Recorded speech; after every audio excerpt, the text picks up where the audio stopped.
এই দোস্ত, কি অবস্থা? মন খারাপ কেন? কি হয়েছে বলো তো? আরে আমার আসছো হ্যাঁ, আমাদের ব্যবসার অবস্থা জয় বাংলা। কেন কি হয়েছে বলো তো? আমাদের প্রোডাক্ট খুব ভালো, ওকে, প্রাইসও কম, হ্যাঁ, ধুমার পোস্টিং চলতেছে, ওকে। তারপরও সেল করতে পারতেছি না। দোস্ত, বিজনেস এখন অনেক আধুনিক হয়ে গেছে। তুমি আর আগের পদ্ধতিতে বিজনেস করলে এই বিজনেসটা খুব বেশি গ্রো করবে না। তোমাকে ট্রাস্ট বিল্ড আপ করতে হবে। মানুষ অনলাইনে ট্রাস্ট পায় না, এই ট্রাস্টটা তোমাকে বিল্ড আপ করতে হবে, তাহলে তুমি বিজনেস ভালো করতে পারবে। এখন ট্রাস্ট বিষয়টা কি আসলে? ট্রাস্ট বোঝো নাই? ওকে, আমরা ট্রাস্টের সম্পর্কে আলোচনা করবো আজকে। আপনারা যদি ফয়জুল্লাহর মতো ট্রাস্টহীনতায় ভোগেন, আপনাদের বিজনেস যদি ইমপ্রুভমেন্ট না হয় অনেক প্রাইস কম রাখার পরেও, তাহলে আজকের এই ভিডিওটা আপনার জন্য। এই ট্রাস্ট বিল্ড আপ করার জন্য আপনার অবশ্যই অনলাইন বেজ একটা ওয়েবসাইট থাকা খুব ইম্পর্টেন্ট।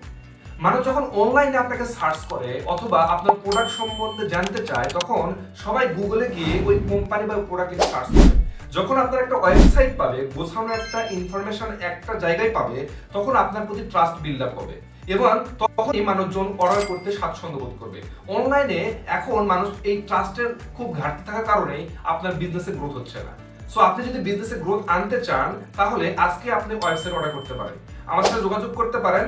আপনার মন মতো করে আমরা একটা ওয়েবসাইট ডেভেলপ করে দিব। Thank you.